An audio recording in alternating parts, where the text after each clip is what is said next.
ಸ್ನೇಹಿತರೆ ನಮಸ್ಕಾರ. ನೋಡಿ, ಒಂದು ಫೋಟೋದಲ್ಲಿ ಪೆನ್ಗಳು ಕಾಣ್ತಾ ಇದೆಯಲ್ಲ, ಅದೇನಾದ್ರು ಕೂಡ ರಸ್ತೆ ಬದಿಯಲ್ಲಿ ರೋಡಲ್ಲಿ ಏನಾದ್ರೂ ಕೂಡ ಬಿದ್ದಿದ್ರೆ ದಯಮಾಡಿ ಯಾರು ಕೂಡ ತಗೊಳಕ್ ಹೋಗ್ಬೇಡಿ.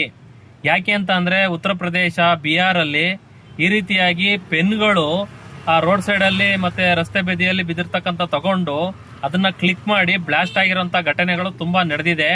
ಹಾಗಾಗಿ ನಮ್ಮ ರಾಜ್ಯದಲ್ಲಿ ಆ ರೀತಿಯಾಗಿ ಏನಾದ್ರು ಕಂಡು ಬಂದಂತ ಸಂದರ್ಭದಲ್ಲಿ 112ಗೆ ಫೋನ್ ಮಾಡಿ ತಿಳಿಸಿ. ಯಾರೂ ಕೂಡ ತಗೊಳಕ್ ಹೋಗ್ಬೇಡಿ, ಬಹಳ ಅಪಾಯ ಸ್ನೇಹಿತರೆ. ಈ ರೀತಿಯಾಗಿ ಘಟನೆಗಳಾಗಿದೆ. ಕೆಲವೊಂದು ಅವಿವೇಕಿಗಳು, ಉಗ್ರಗಾಮಿಗಳು ನಮ್ಮ ದೇಶದಲ್ಲೇ ಇದ್ಕೊಂಡು ಇಲ್ಲಿ ತಿಂಡು ಉಂಡು ನಮಗೆ ಒಂದು ದ್ರೋಹ ಬಗೆಯತಕ್ಕಂಥ ಕೆಲಸವನ್ನ ಮಾಡ್ತಾರೆ. ದಯಮಾಡಿ ಪೊಲೀಸ್ ಇಲಾಖೆ ಇವ್ರ ಮೇಲೆ ನಿಗಾ ಇಟ್ಟು ಇವರಿಗೆ ಎಡಮುರಿ ಕಟ್ಟಿ ತಕ್ಕ ಪಾಠವನ್ನ ಕಲಿಸ್ಬೇಕು ಅಂತ ಹೇಳಿ ನಾನು ನಿಮ್ಮ ಮುಖಾಂತರ ಪೊಲೀಸ್ನವರಿಗೆ ಹೇಳಕ್ ಬಯಸ್ತೇನೆ.